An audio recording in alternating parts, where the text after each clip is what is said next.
Hey, Nate, right in front of you. I wonder if I can just start by asking your reaction to the decision. You didn't seem like you agreed with it. I didn't think for a second that I lost at the end of the fight. I thought I won the fight at least 3 rounds to 2, except for judging by rounds. And I think that he did a lot of running away that in the old days or in a real fight, I think you get pointed for. In boxing, you would get pointed for. So I think they should have took points from him from running.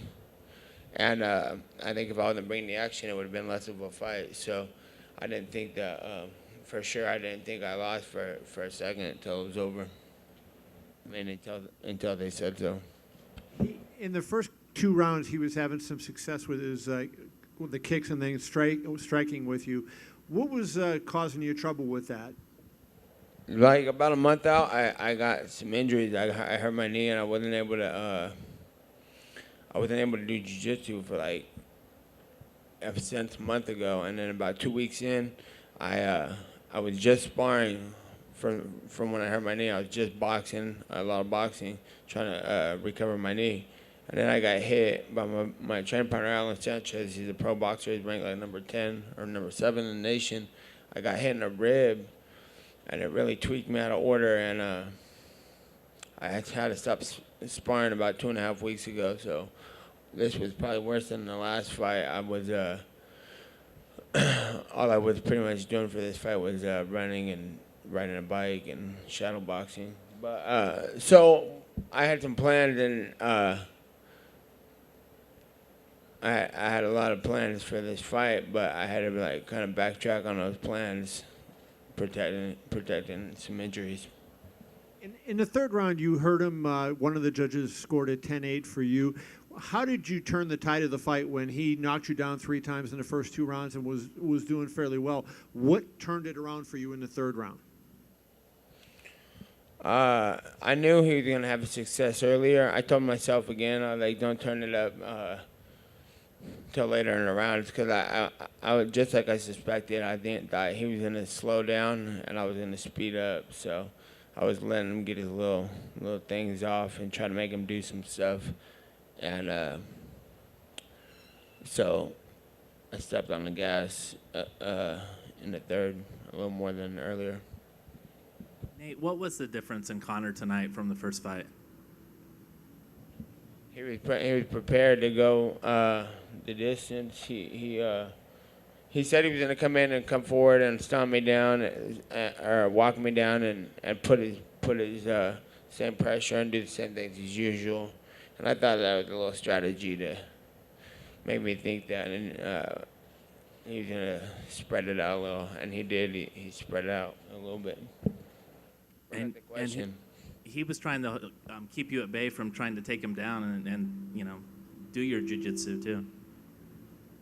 Yeah, he didn't want to go down to the floor, and I didn't plan on going for it too. I felt like I was going for a takedown a little too much, more than I should have, and I wasn't necessarily going like drastically for it, but I feel like I should have done a little bit less of that and a little more punching and working than wrestling. I hate when people try to do that, but it felt like it was going to be easy, but at the last minute he pulled it off and put his defense on. I was like, all right, you want to stay? I want to keep this ball rolling. This was such a war. Obviously, there's probably going to be a trilogy, but I mean, when does that take place? About a year from now, and when do you think you could fight again? Whenever they're ready to dot it back down, but I'm not doing shit until we go for round 3. You won't be seeing me until then. And if they want to set it up as soon as possible, let's do it. But I don't think it's a very good business move for him to be taking any other fights. And he's a businessman, so let's see what happens.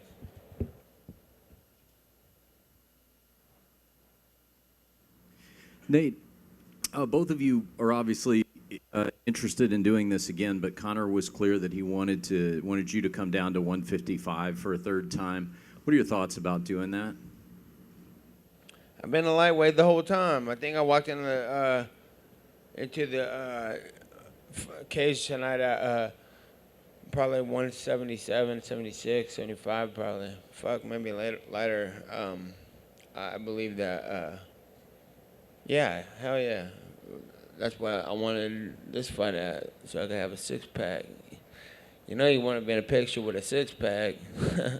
So if he wants it at 155, you're down for that too. That's what you're saying, right? Yeah, either or.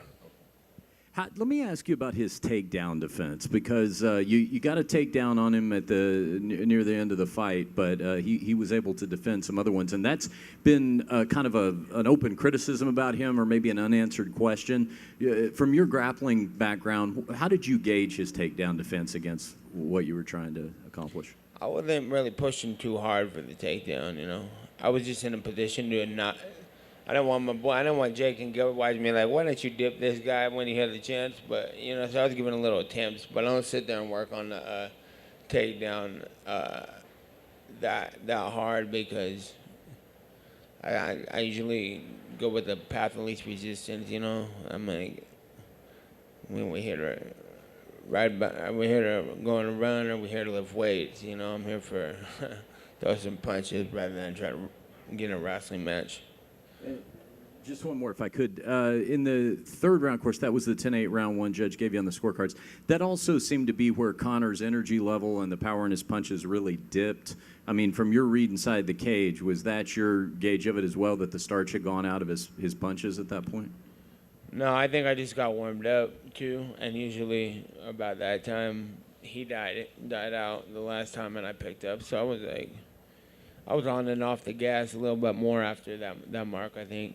You're talking like the second round, right? About the end of the second. And the second, middle of the yeah. second. Yeah, probably about right there. I started stepping on it a little harder. Nate, congratulations on a great fight. Obviously, you know, you always put on memorable fights, and people have been talking about the fact that you're finally getting paid, you're finally getting your due. Even though you lost tonight, how good does that make you feel to be getting what you believe you've deserved for such a long time? Still not enough. Well, I mean, if you were to do this again, I would believe you'd make even more then. Would you say you needed to make the same amount as Conor? I know this isn't just about the money, but... It's always going to be more than that. Always more and more. It's never going to be enough. Look at my face. You know what I'm saying? And I'm okay. Like, you know what I'm saying? Some people's got this face and they're all in the back crying somewhere probably, you know? It's always going to be more. And until people start saying that and represent for that, I don't even know what you're doing this for. And if you don't think like that, you don't work hard enough.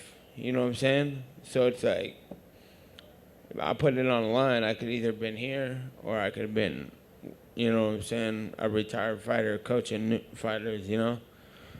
So I think getting in here and fighting is a good cause for causing a scene and spitting out what I feel I deserve. And if you're not spitting what you feel you deserve, if you're okay with it, then you don't work hard enough. And that's where I'm at, and that's why they're where they're at, anybody. And in terms of your injuries, obviously, you mentioned the ones that you had before the fight. We know that Conor's shin is very bad right now. Other than, you know, what you just mentioned here with your face, are you feeling okay though? I mean, are you very badly hurt at all? Hello, this thing on? Yeah, I think he's going to the hospital, I think, and then I'm going to an after party. So. I'm going to after party at Light. Come through. It's all good. And my brother's gonna be there too. They let him in there. That's cool. Yeah, that's why I'm going. Keep the money. Thanks for letting my brother in.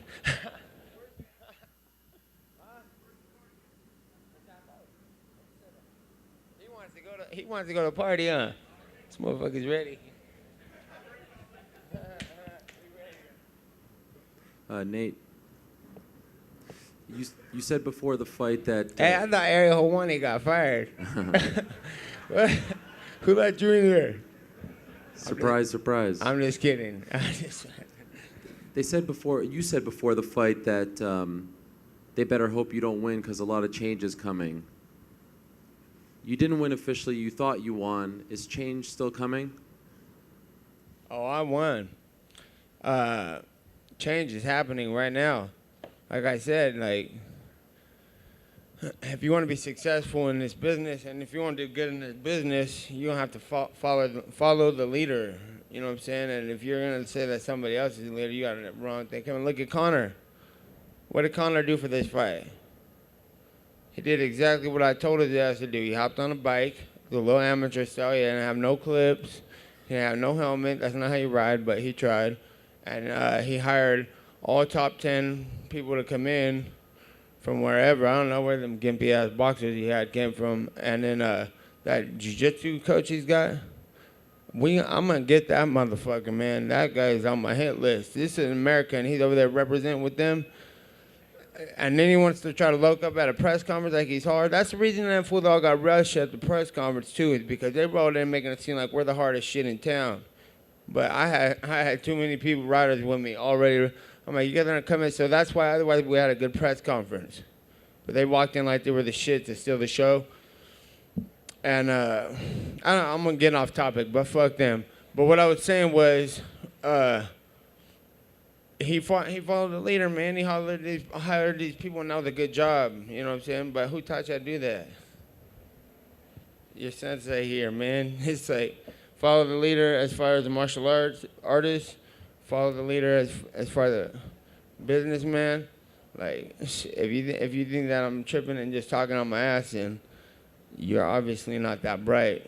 Because I've been supposed to have been fired already 20 times from this organization. And look where I'm at now. Still doing my thing on the main cards, doing my thing. And I just hope Ariel Helwani don't get kicked out again, man. You know what I'm saying? Thank you. Just another question for you, Nate. Just to be clear, no single fight out there other than Conor next that you're interested in. You will wait as long as possible. You will not fight again? It's not that I'm waiting, but I don't need to do nothing. Okay. And what exactly are you, just for the record, smoking? This is True. It's True, the True company. It's a CBD. It helps with healing process and inflammation and stuff like that. So you want to get these for before, after the fights, training, and make your life a better place. And then one last one. CBD oil, if you don't know what that is. A big part of this story has been which team is better, and unfortunately, Chris lost to Artem earlier. What were your thoughts on how that fight played out? I think it was his first fight in UFC. This is a huge show. He went in there and fought a guy who's been in won the Ultimate Fighter or second place in Ultimate Fighter and has 20, 30 fights, and he's 30 years old or some shit. So he grew up. This is the beginning of his career. And I see a lot of me and my brother and like people like that I saw train hard out of the guys. So I think this is just a start for him, and I think he's gonna be more comfortable next time. And the night went how the night went, but Artem didn't do much. What did he do? He just didn't get his ass whooped. That's all he did. So yeah, our team's better, and you know, I think he's gonna do great in the future. Last question right here. Nate, after the fight, you helped Conor up from the ground. Did you actually speak to him at all? Was that, I know you and your brother both, you know, obviously you're pretty fierce in competition, but you're always, you know, respectful afterwards. So, like, what was going through your mind? And did you actually say anything to Conor at that point? Yeah, he the fight was over. We just fought 25 minutes. He tried, I tried to take each other out, and it didn't get done. And it's like, hey, man, until next time, it's all good. Or until we're set to go again, it's all good. And what do you want me to do? You keep kicking the guy while he's down. It's like, it's all good. Fight was over. And obviously, your brother wasn't able to be in your corner tonight. He had to go through a lot this week. I mean, what were your thoughts on everything that went down with Nick? You know, not having him in your corner, he wasn't allowed at the weigh-ins. I mean, what was going through your mind with all that? You know, obviously you wanted him there, but what was going through your mind with that? He does good. He knew what his situation was, and he kind of stayed out my hair and just like left me alone. And then I talked to him, and he's like, oh, I think He just kind of told me he's gonna get back in the corner once we get it all figured out, and then I had these guys here for backup, so it's kind of a mess, man. It was really, they should let him in. I don't know what to deal with that, cause I figure it's suspension's up, but no, I didn't mess with me none, but it would have helped. It's always good to have Nick there, you know. Nick's the man. Thanks, Nate. Thanks, everyone. What happened? Yeah, they won. Yeah, I just thought they were. I thought they were. They just wanted the fight to happen. It was all good. That wasn't necessary. When I was waiting for him to say go, so it was all good. I'll call you when I get out of here, okay? With the kicks and then striking with you, what was causing you trouble with that? Like about a month out, I got some injuries. I hurt my knee and I wasn't able to do jiu-jitsu for like ever since a month ago. And then about 2 weeks in, I was just sparring from when I hurt my knee. I was just boxing, a lot of boxing, trying to recover my knee. And then I got in a way that in the old days or in a real fight, I think you get pointed for. In boxing, you would get pointed for. So I think they should have took points from him from running.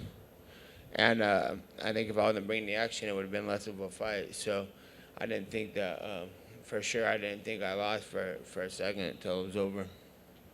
I mean, until they said so. In the first 2 rounds, he was having some success with his. Hey, Nate, right in front of you. I wonder if I can just start by asking your reaction to the decision. You didn't seem like you agreed with it. I didn't think for a second that I lost at the end of the fight. I thought I won the fight at least 3 rounds to 2, except for judging by rounds. And I think that he did a lot of running. I had some plans, and I